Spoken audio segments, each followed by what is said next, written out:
bongo bilengi batelemi na nyakufandisa bango. Et moi je crois beaucoup à la jeunesse congolaise, de partout, pas seulement de l'Angleterre, mais de partout.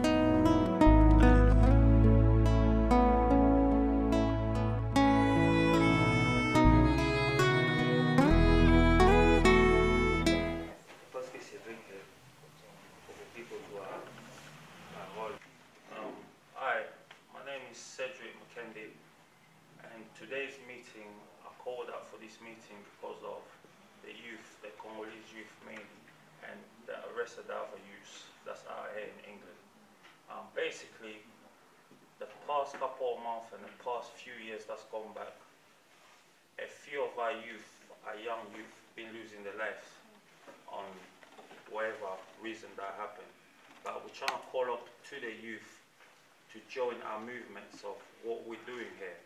So that way we're striving for positive movements of what's happening in our country. There's already a lot of us dying in our country. So as we come to this country, we don't need to lose no more life. And I really want to reach out to the youth that was born in this country, because they're the ones don't seem to know the background. So I want you to touch on into the background. My name is Rudy Wasola. And as Cedric said, we're here today to try engaging with our young youths, trying to do our best to stop what's happening on our streets, the streets out there, what the young youths are getting involved. So today, I want to speak to the leader of the youths to see where we go from there. As my first question to Cedric will be, how do we engage with young youths? What support do you offer with young youth, with young people? Well, in terms of engaging with youths, where like meetings like this is quite essential. As you see here, when there's a lot of youth there, there's a few adults. So we need to engage and show them the beauty of what's happening in our country, because sometimes when you're living in this country, because you got everything is there, you tend to forget about your background.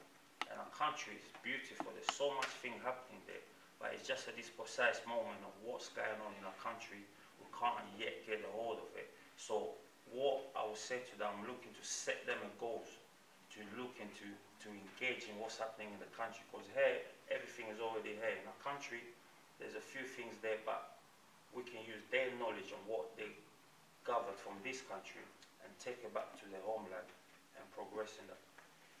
So how do you achieve your long-term goals? How do you achieve it?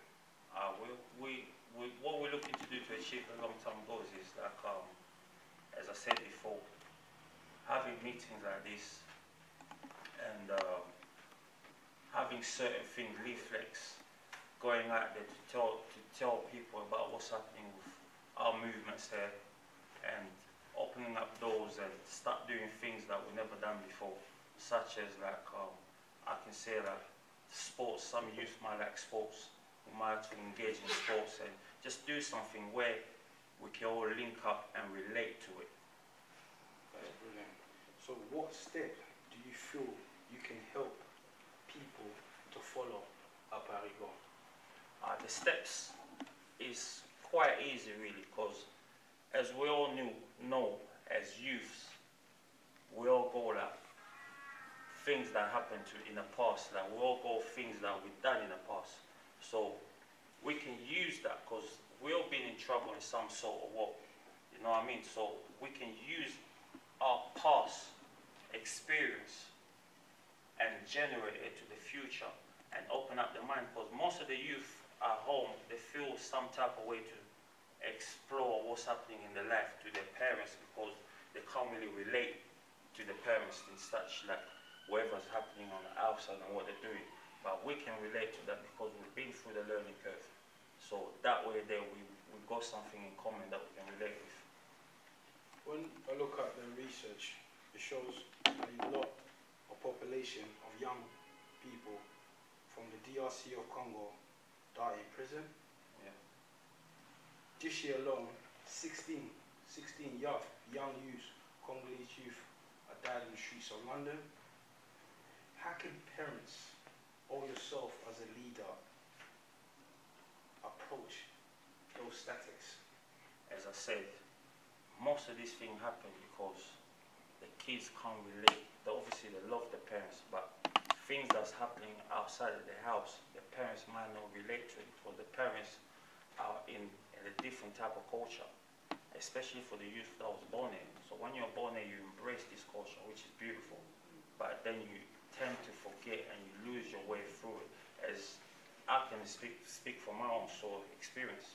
I grew up here and I kind of lost a bit of my culture.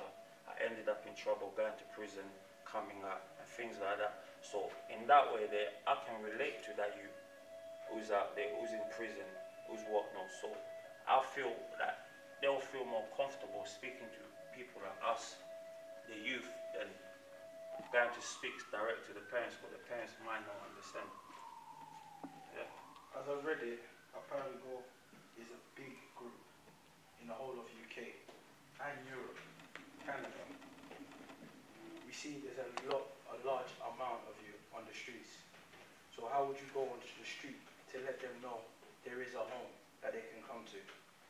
Well, we have events like you see on December just gone, 2017 we was outside the embassy in West London, the Congolese embassy. So events like that, and then now and again what we're gonna start doing, and we've done in the past, go out just in cities, in towns, and give our leaflets and just let it be known that we're here and we exist.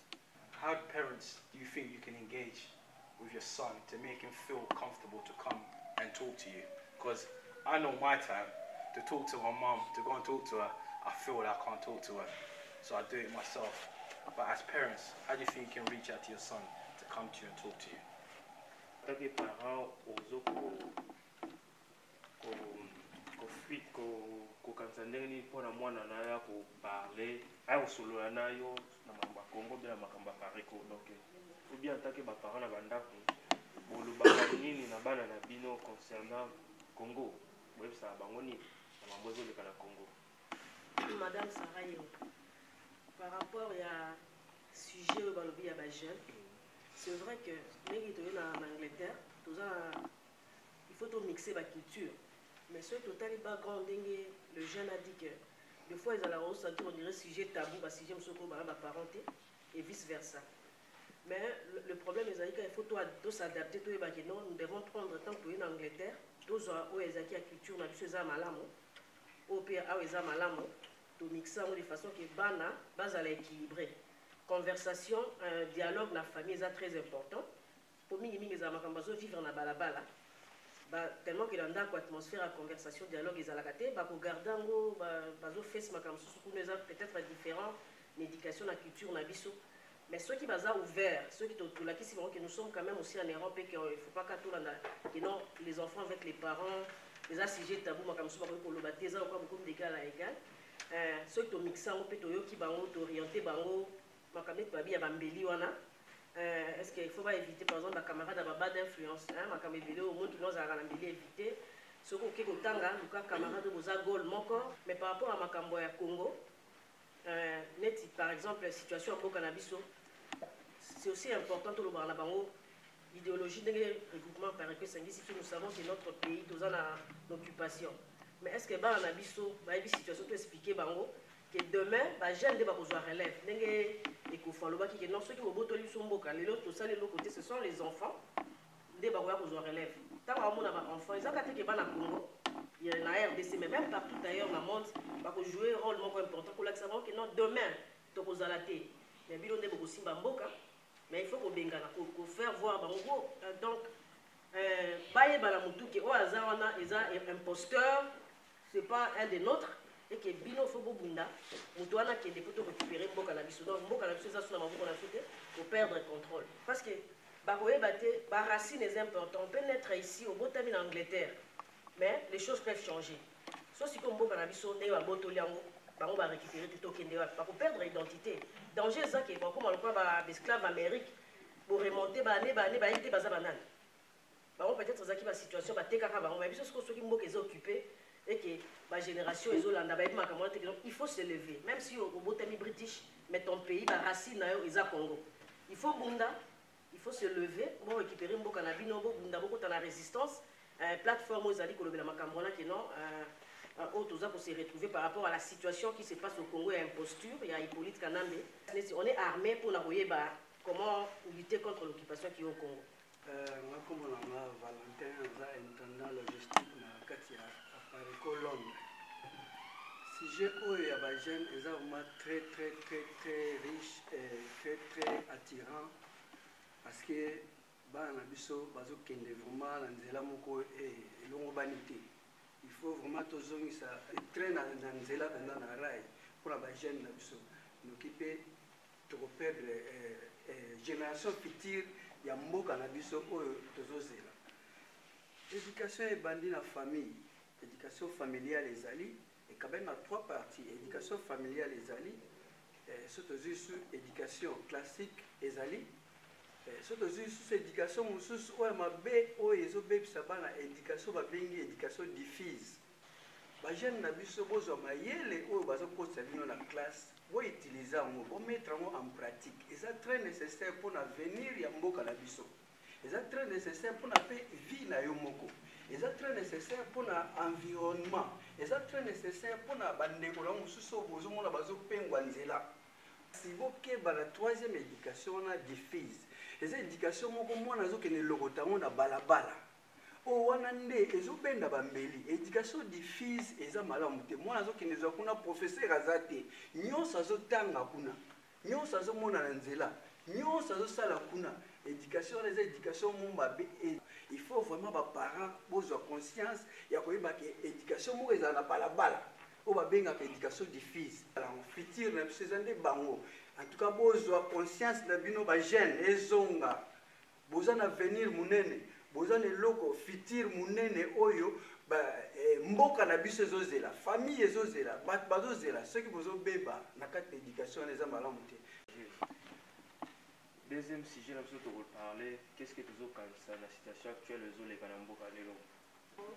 Pour la situation où les Kanamboka na biso, mboka na biso eza un problème moko makasi.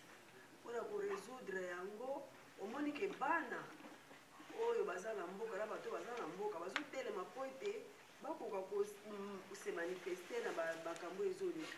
Intervenir sur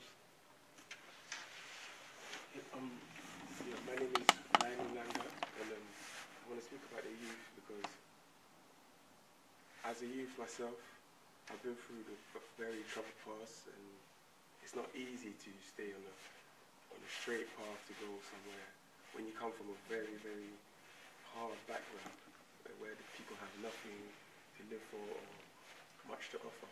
So the people that are born in this country today seem to not understand that this is not our land.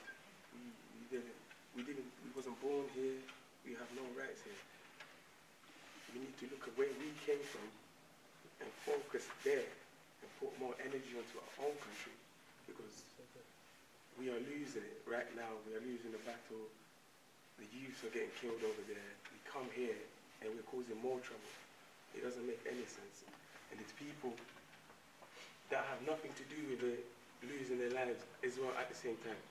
So it's really hard. But this is why we're here today. This is why Aparico has been made. This is why we're going to stand for the future. We're going to try and prosper, and we're going to try and do our best to stay in a straight line and help guide everybody instead of getting the way it's lost and having children lost and having mothers crying every other day for no reasons. Pour la situation actuelle au Congo, parce que il y a vision.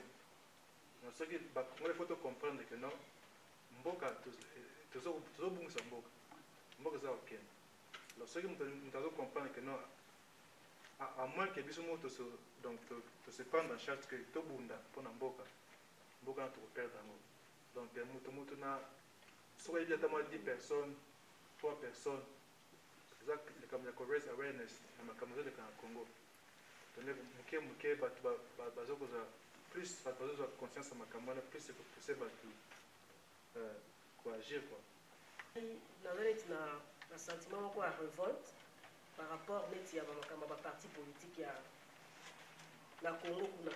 Parce que chaque fois ceux qui population a vu élan, ils ont quoi bazo kota na vision au président Honoré Ngouan Dalobaki qui nous a moment moko to dissoudre ba parti politique, ba tenir sur ma résistance. Par exemple, sur au monde si action à l'église catholique, on ne voit aucune coloration politique, ba parti politique exact, toujours on a que nos peuple à télémi. Mais à un moment où il fallait peut-être qu'on se mobiliser, qu'on ait un parti politique, mais tout le monde sous que distraction et bandit à ma élection, ma parti politique, on dit que non, le processus électoral va accélérer, parce que si roulement ça va distraire les gens. C'était pareil en 2016, il y a 19 peuples à côté de Mapoua Bengala Kabila, selon charte, il y a occupation dans la constitution, le peuple a qui est lent, mais il y a qui sont un parti politique. Va négocier, va passer une année, et une année, on les a qui sous moyen, mon Kabila a une stratégie pour continuer, les politiques, si on peut dire, à continuer pour exterminer le peuple congolais. Mais ce que le problème des amis, qui des frères, ceux qui ont la famille à Kinshasa, c'est le temps de dissuader Bango. Ceux qui ont un parti politique à Golobagé, non? Tant que Lumumba, Belge, qui n'a pas élection pour la Belge, même en Afrique, surtout tant que Julius Nyerere, Kwame Nkrumah, tant que ko benga ba colon ba occupa ka bango ba kenda élection ba belge te ba français te ou bien ba anglais mais ba lutaki tant on va obtenir le ko ba linga c'est alors que ba kenda ba élection mais ma parti politique c'est comme si bazo mon ngé tous stupide pendant que zali ya on des accompagner ils accompagner occupation et perdurer parce que ils ont rendre institution que non c'est comme si tout va bien tous en élection tous en parti politique à majorité tous en opposition ya ils ont permettre occupation ou mais là parce que les occupation la colonisation, tu vois que les occupation, ils ont fait même soit colonisation. Mais tant qu'on va perdre l'indépendance, on va dans l'élection, on a l'étranger. Mais nous savons bien que le régime, on a Aftel Bandé côté à Rwandais depuis 1997. Parce qu'alors qu'il était, il va musée va récupérer dans une forme. Mais comment tu as l'élection à Bango, Kagame nous a organisé quel que soit le mouvement côté, tant qu'il y a un parti politique qui influence le peuple congolais, tu vas dans un racisme. Si on peut dissuader, net, ils ont un parti politique, donc on veut bien l'élection, à la même moment, ils allaient dans nous, Tobunda, pour l'occupation rwandaise dans le Congo, ce que l'on veut, c'est normal, comme au temps de Mobutu, au temps de Kasavubu, nous élection aux Zonga. Parce que 2006, 2011, tout ça qui est dans l'élection. Ils avaient dit dans le monde, on dirait, ça a Kabila l'opportunité pour les Congolais en masse dans la période électorale. On a vu ça. Ils ont un moment où ceux qui vont remarquer depuis 2015 dans Babandou, non, toujours Bunda pour comment ça s'appelle, toujours Bunda pour recenser ça la maté. Il y a un parti politique mais en 2015 on a des forces il y a un parti à Makambouana. Donc chaque fois qu'il va voter les élections, donc Kabila a une autorisation, les politiques en a pour les Congolais. Mais ceux qui vont parti politique va parvenir à changer le langage que non parmi cette mesure au président Honoré Ngouan Dalobaki ça qui c'est le temps de sursoir, il y a pour saboter. Il y a pour le bassoster en tant que IDPS ou MLC ou SID, mais tout est en tant que résistant pour accompagner le mouvement église catholique. Il y a pour accompagner le peuple dans le soulèvement populaire, mais quand on a l'élection, moi ça m'inquiète, il y a on doit faire campagne pour dissuader Batou, ou accompagner un parti politique, pour conscientiser que ce n'est pas le moment d'un parti politique, parce que le pays est sous occupation. Hello, my name is Ruben Ben Kayombo. Today I want to speak, like he said, the situation going on in Congo. For what I believe, as all sitting here, we know that there's nothing changing in Congo. The only thing is mostly changing, there's more people dying, like literally every day or every second. Understand? The more march they do, the more people get killed. It's like our mom said, it's like Kabila only came to Congo to get license to kill all Congolese. Understand? So I'm just saying, let's all still don't give up though, like I said, don't give up. We're all gonna get Congo back one day, you understand? But let's all just pour our Congolese back home in our prayers, pray for them, understand? But this is start to become spiritual. Et ce qui se passe actuellement au Congo, c'est qu'il faut différencier politique na bitumba. Ba Rwandais na Kabila, ba obundisa ba Congolais. Bon ça politique na ba Congolais. Opposants congolais, il faut le dire sous vérité parce que Congo est toujours des gens qui n'ont pas parce que nous cachons la vérité, parce que nous avons peur.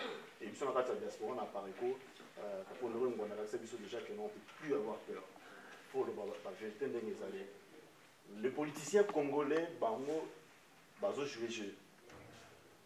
Ceux qui baillent jeu wana, je sais pas. Ceux qui baillent bien pété, on ne sait pas. Mais au moins de ce que nous voyons, on jouer jeu. Jeu politique au jouer wana parce que Kabila prend ça la politique, il combat les Congolais. Et l'action Oyo Salema Lelo, Église catholique, na Mosengo, le discours naïe, tout ça, les médias qui dégagent, on doit se dire la vérité en face. Biso Congolais, tout ça, idioté. Nous savons tout ce qui s'est passé en décembre 2016. Kabila Falakende. Le peuple congolais va s'arrêter debout. Kabila a Kokende. Ceux qui vont politiciens, va côté en monter, on s'en fout. Ceux qui vont côté en monter, c'est bien. Mais au moins, Kabila Falakende en 2016 parce que le mandat est sauté. Tout le monde va politicien, il y a un dialogue. Le peuple congolais va être d'accord, va imposer ce dialogue. Ils ont imposé le peuple congolais. L'Église catholique va venir en un médiateur que non, pour assurer le peuple congolais que Kabila vraiment 2017 a obtenu. Et Kabila 2017 a quitté. Les politiciens congolais va aller sur dialogue dans l'Église catholique normalement, logiquement. Dans des organisations politiques, il ne faut pas que ça va contre-produire dans le peuple congolais. Il faut expliquer le peuple congolais pour la ligne Kabila a quitté alors que bon, Bazaki va médiateur, ils ont rassuré le peuple congolais que Kabila va quitté. Ça l'a arrêté. Bazaki va congolais le coup la vacance. Et qu'est-ce qu'il faut maintenant? Le dialogue d'abord avec Kenda qui wana. Babi qui nous encore ici en 2017, donc il a monté en 2018. Et en 2018, la communauté internationale a approuvé en mot Bangimi et Kabila mandat naïf en 2018. Donc ça veut dire que c'est en décembre 2018, Kabila a approuvé en 2017. Ce qui fait 3 ans, il y a glissement. Donc au peuple congolais, 3 ans il y a glissement. Mais aujourd'hui, qu'est-ce que nous constatons? Il y a dans le Congo, la marche où l'Église catholique a son benga. Est-ce que la marche est importante? L'important c'est quoi la marche? Parce que les gens meurent. Bato ba okufana baza bana batu, baza ba papa batu, baza la famille. Et surtout ta image na bango, ils ont fait ça passe. Pour aller le soki selemi que non ndeko nga kufi, et qu'on révolter, ndeko na yo kufi ko révolter, ils ont révolté pe ba famille mususu. Mais est-ce que ces gens-là vont prendre conscience na yo? L'action on a ils ont mené biso na nini? Na yelo ko mokote parce que Kabila a obtenu na élection na 2018 ndenge des protéines. Et là, le peuple congolais, le peuple congolais, Kabila, tout ça n'est politique. Kabila, tout ça n'est discussion politique, débat politique, constitution, loi internationale, lobbying. Kabila a illégalement dans le Congo, a illégalement. Le peuple congolais a été. Et ce que nous devons faire, dans le Katia Congo, c'est de combattre Kabila. Avec quoi? Pour combattre, aujourd'hui, nous avons tous les règlements, règles, les EBD internationales, où ils ont protégé les droits des humains. Kabila n'a pas les droits, il y aurait pu le Congo. Le Rwanda n'a pas les droits, il y a beaucoup de Congo. Ceux qui les lobent, courage, force, c'est parce que nous, les Congolais, nous payons ça, nous l'accès à qui est les Congolais, ils ont les Congolais, ils ont la politique, na Kabila. Oh, papa Honoré Ngwanda, Tobiso na résidence au Bénin, collabo, na traître. Ce sont ces gens-là, ils ont sa audacité, na Rwandais, na Kabila, il y a côté na Congo pour piller, il y a ça la nion, c'est ça les na Congo wana. Ceux qui congolais mo kabila me koloba, oh non, nous sommes des politiciens, nous représentons le peuple congolais. Mais dans la place à bango wana, personne. Personne. Donc ça n'a ndenge na bango. Et nous le combat dans Apareko, c'est de crier très fort. Il y a un partout. Je sais que nos discours à Pareko, discours à missionnaire Rwanda, les bangs ça va. Les bangs ça fait peur. Même si on veut bien on veut tout ça, mais de voir ils sont au banc attendre on ça pour banga. Faut dire ça que nous tous ça congolais tous ça un souci il y a pour libérer mboka wana na makasi na bitumba na volonté et nous devons montrer cette volonté. Partout où on est tous en discours, on a tout le monde parce que la vérité, c'est ça la victoire. Nous avons la vérité. Toi, la vérité. Est-ce que tu as une marche pacifique et que nous avons la Canada, le Congo? On peut saluer un exemple. On a beaucoup de fans dans l'Angleterre. Nelson Mandela, pour bâtir les statues de London Bridge, nous sommes à Parlement.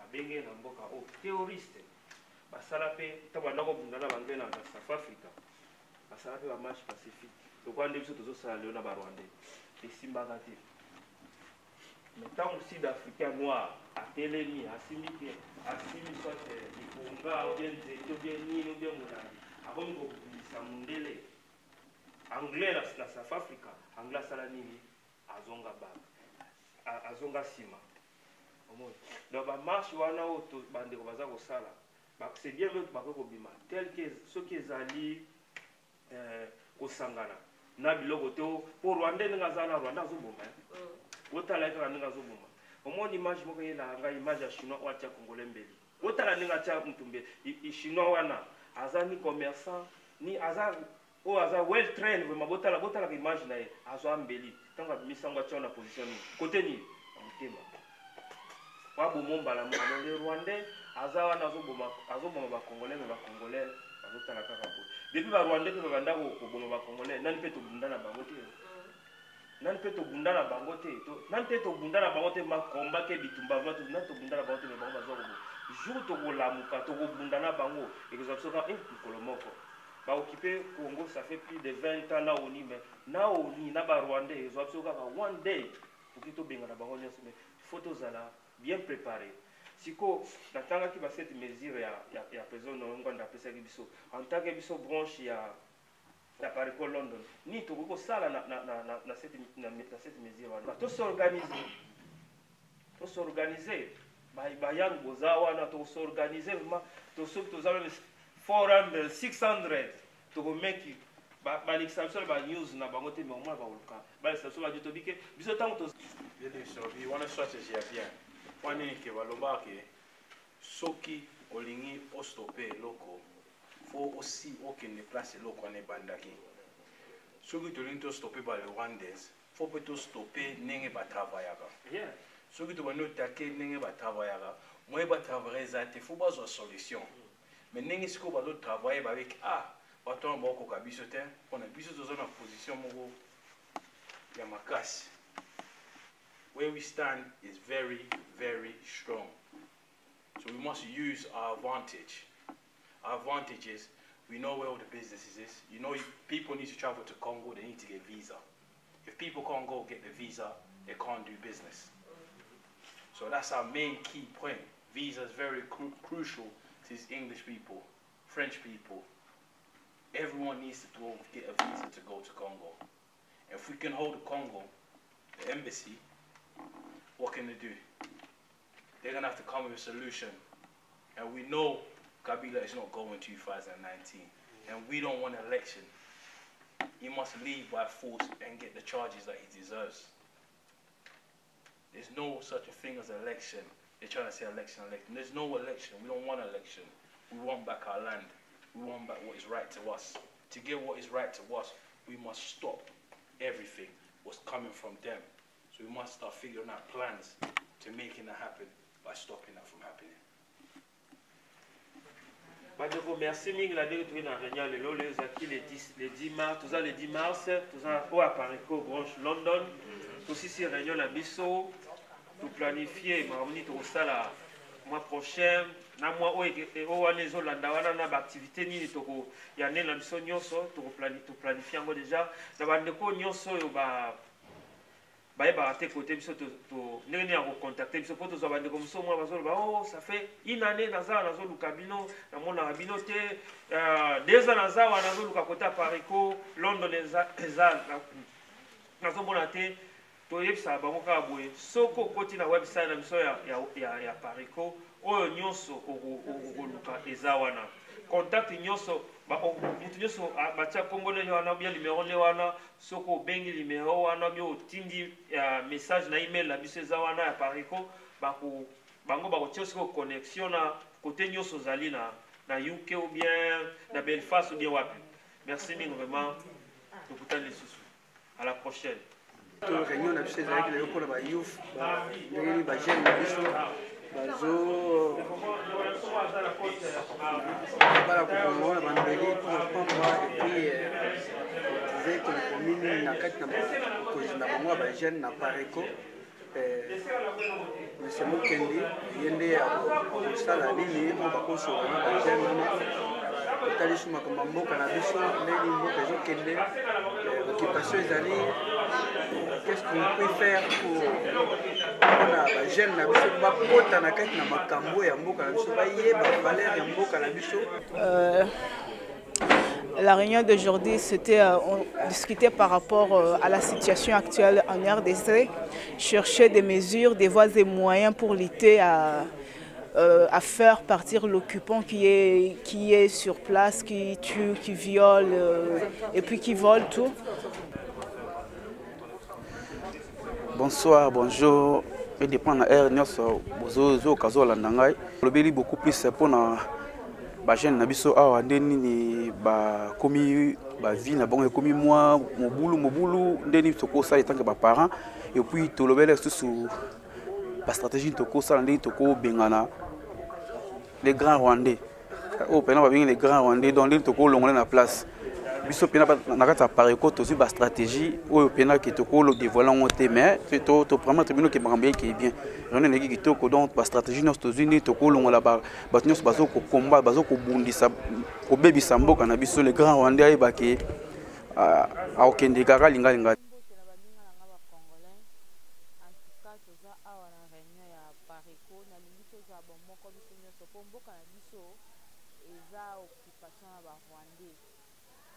bazo boma batu chaque jour na Congo eza lokola oboti mwana na yo okolisi otangisi ba classe lobi nango baboma eza pasi ba mama to telema tande bazo vele biso ba mama tande bazo sakade biso ba mama en tout cas eza pasi pona biso to telema ba mama ya pareko to telema biso nyonso to telema to zala bon moko biso nyonso na kati ya pareko yango eloko nazosenga yango wana po mboka na biso eza na pasi bamama bazonyokama bazoboma bana na biso lokola banyama bazoboma bana na biso lokola bampuku bamama en tout cas totelema bamama pareko.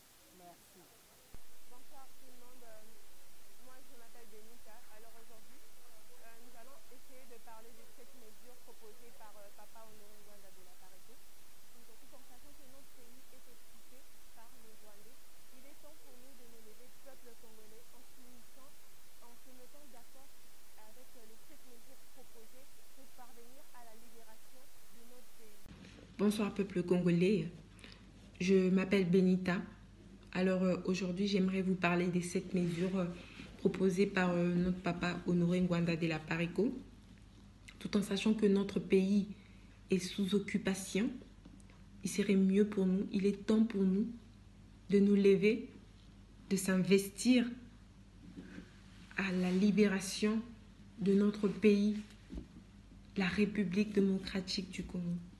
Alors pour commencer, j'aimerais bien citer les 7 mesures. Premièrement, nous avons la suspension des activités des partis politiques. Deuxièmement, nous avons la constitution d'un front patriotique de salut public. Quatrièmement, nous avons le déclenchement d'un vaste mouvement de désobéissance civique. Cinquièmement, nous avons un appel commun au peuple à s'approprier les symboles du pouvoir. Sixièmement, nous avons un appel commun à l'adresse des militaires, des policiers, des agents des services spéciaux à soutenir le peuple. Et septièmement, nous avons l'occupation générale de la diaspora, des ambassades de la République démocratique du Congo. Donc, en lisant ces 7 mesures, nous voyons bien que nous avons d'abord besoin de l'unité. Nous, Congolais, nous avons besoin de l'unité pour parvenir à nos objectifs, c'est-à-dire arrêter et faire partir ceux qui occupent notre pays illégalement. Nous avons besoin de faire partir cet imposteur qui nous sert en ce moment de président. Donc il est temps pour nous de nous réveiller parce que la République démocratique du Congo, notre pays, est en train de partir. Nous ne devons pas compter sur les forces internationales l'ONU ou qui que ce soit, parce qu'ils ne sont là que pour profiter de notre situation, ils ne seront pas là pour nous aider. Nous avons besoin de nous unir, d'être en parfait accord pour parvenir à la libération de la République démocratique du Congo. J'aimerais encore lire la première mesure qui dit la suspension des activités des partis politiques, parce que celle-ci est la plus importante et la plus difficile.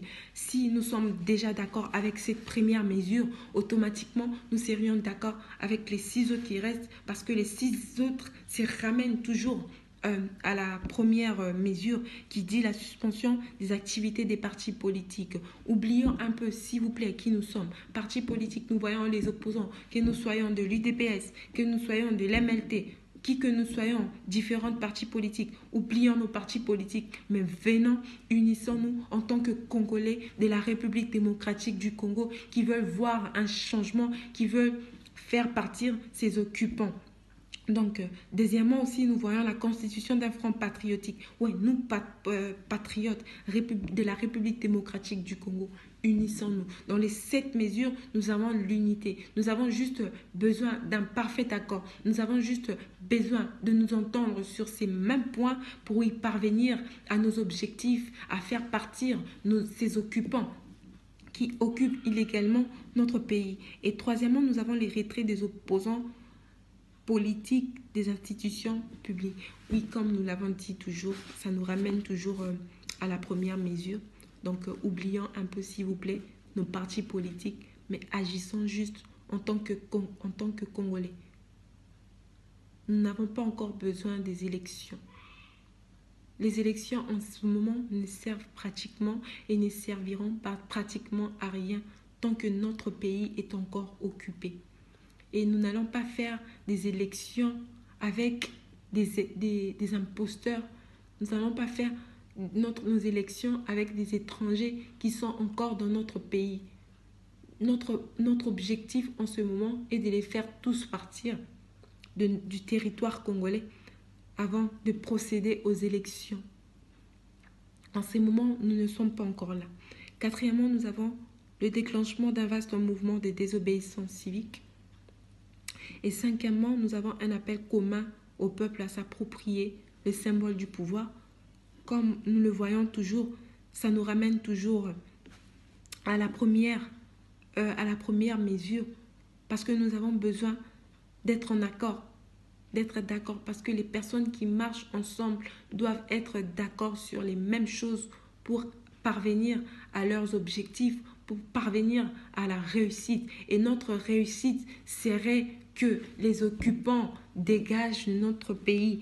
Notre réussite serait que cet imposteur qui nous sert de président quitte le pouvoir.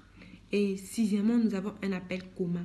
Oui, pour cela, pour parvenir à nos objectifs, nous avons besoin d'un support. Nous avons besoin des personnes qui s'occupent de la sécurité en ce moment du pays. Nous avons besoin de l'appui de nos policiers, nos militaires, des agents, qui que nous soyons au fait, Congolais, tout Congolais, qui que nous soyons, chrétiens, pasteurs, soldats, policiers, qui que nous soyons, nous devons nous unir. Oublions nos statuts, oublions qui nous sommes, mais mettons-nous en tête que nous sommes Congolais et nous avons juste besoin d'être libres. Nous avons juste besoin de jouir de nos richesses. Nous avons juste besoin d'être libres dans notre propre pays. Nous n'avons pas besoin de la souffrance. Nous sommes fatigués de la souffrance. Alors levons-nous, réveillons-nous, peuple congolais, parce que le pays est en train d'être volé. Notre pays est en train d'être perdu. Il est temps pour nous de nous lever, d'oublier nos statuts. Je vous remercie. Merci d'avoir pris votre temps de suivre cette vidéo.